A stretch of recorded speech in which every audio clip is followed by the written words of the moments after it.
Hi, I'm Bonnie Gillespie, and these are the 3 biggest LA myths debunked. Now, even if you're already in LA or have no intention of moving to LA, this is good stuff. You need to hear about this because it's a little ridiculous, and I've heard some incredibly smart people, otherwise smart people, giving some horrific advice to creatives, particularly actors, and what it is that they need to do in order to be ready to live and work in LA. And it begins with things like immediately move to LA, pack up and go, get to LA right away because you're wasting time, you're not getting any younger and bullshit like that.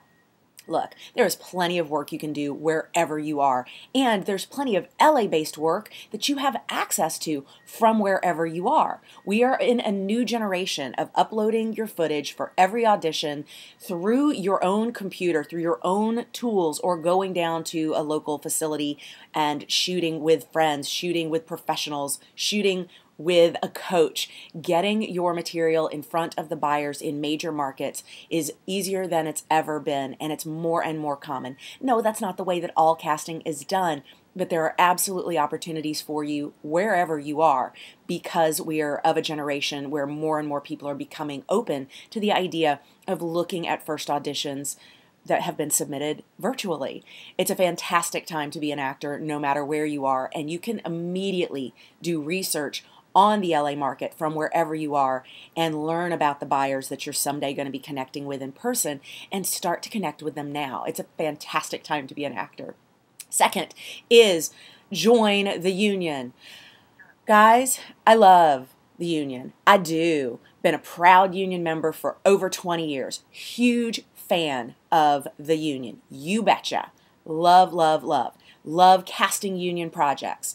However, there is a good chunk of work before you are a union member that pays, that gets you experience on set, and that helps you build relationships, which are things that are far more valuable than that union membership if you get it too soon. Because one of the things that happens is the second you join the union, you shut yourself off from non-union work that could pay, that could build your credits, that could build your reel, that could build relationships that will help you down the line.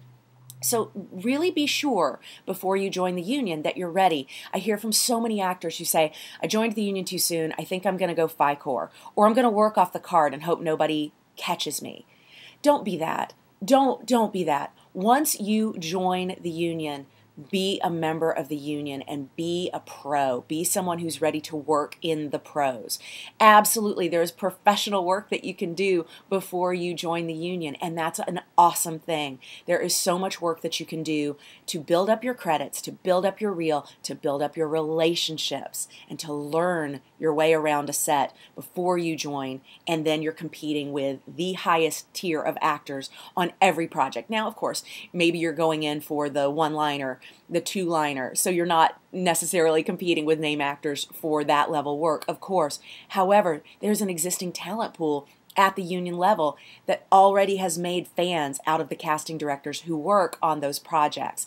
So you really are going uphill hard once you enter that category. So it shouldn't be the first thing you do. And when I hear otherwise, very smart people in this industry tell actors, hurry up and join the union, I worry that they're helping create bitter actors.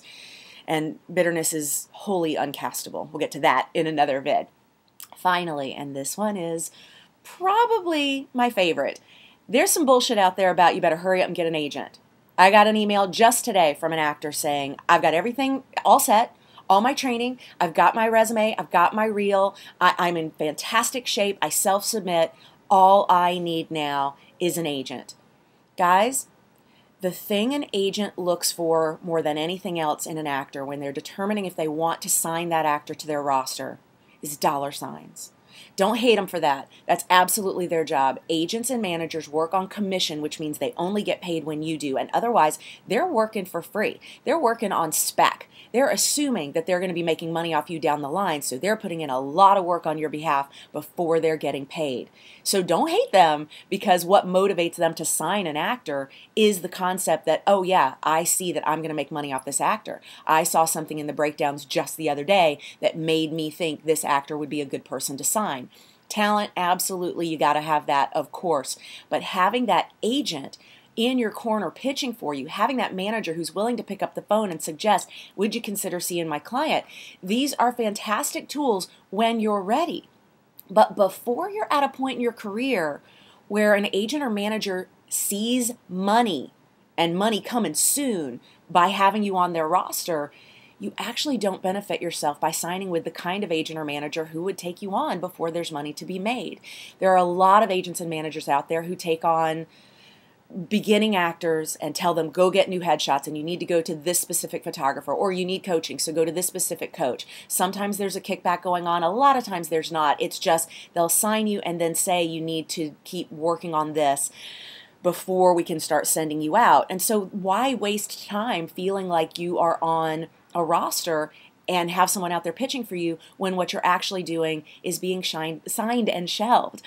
Because if you're being signed and then shelved, you have this false sense of confidence that you've got someone out there pitching for you, and then 6 months later you say, my agent never gets me out. And then you're pissed. You've wasted another pilot season. You have to now go through the process of, again, trying to find an agent or manager to sign you. And then they want to talk with you about, what was your last relationship like with an agent or manager? And you say, I don't think he remembered I existed. That is not going to instill confidence in anyone. There is so much work that you can get for yourself just through the channels that are out there for doing research on what is casting, getting yourself out through Actors Access, through Backstage, all the places where you can self-submit, casting networks. There are so many places where you can put up your own footage, where you can submit your own headshot and resume and be in the mix on projects that you need to have access to at the beginning of your career. Absolutely, there's going to come a time when the only thing standing between you and the next tier is an agent or manager to help make some calls and help get you into rooms that you can't get into on your own. But in the era of self-submitting and getting seen, creating a fan base by putting up your own work that you've produced to show the buyers, this is what I do best, getting out in front of people at workshops and networking events, and all the opportunities that currently exist for actors, signing with an agent or manager too soon can put you in a tier that you're not ready to compete at this point. So I would rather help you enter the game higher by having you do a whole lot of work and research on where it is you need to map out the first relationship, because it may not be the agent that you could get today. So those are the 3 biggest myths that I would like to dispel today. I will have more training coming up for you soon. I am so excited to roll out this series for you guys. I hope you've enjoyed this. Please feel free to pass it along. The comments are open below. I would love to hear from you, and any thoughts that you want to share, debate with me. I will come and chat with you here in these comments because I want to know what you think about what I've said, and I also want to know what your experiences have been wherever you are in the world.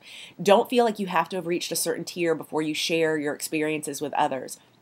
Everybody has something fantastic to share about their journey as a creative, and that's what I love about this business. We're all in this together, and we are a stronger Hollywood, wherever you are geographically, when we share our toys. So I look forward to hearing more from you, and of course you'll hear more from me if you're on the mailing list at BonnieGillespie.com, because we have more goodies rolling out to mailing list members only if you check the box for online learning. Otherwise, I'll just be back at you on the Bond Blasts. Yay, those are fun too. Can't wait to spend more time with you. Let's jam. What you got going on? Mwah.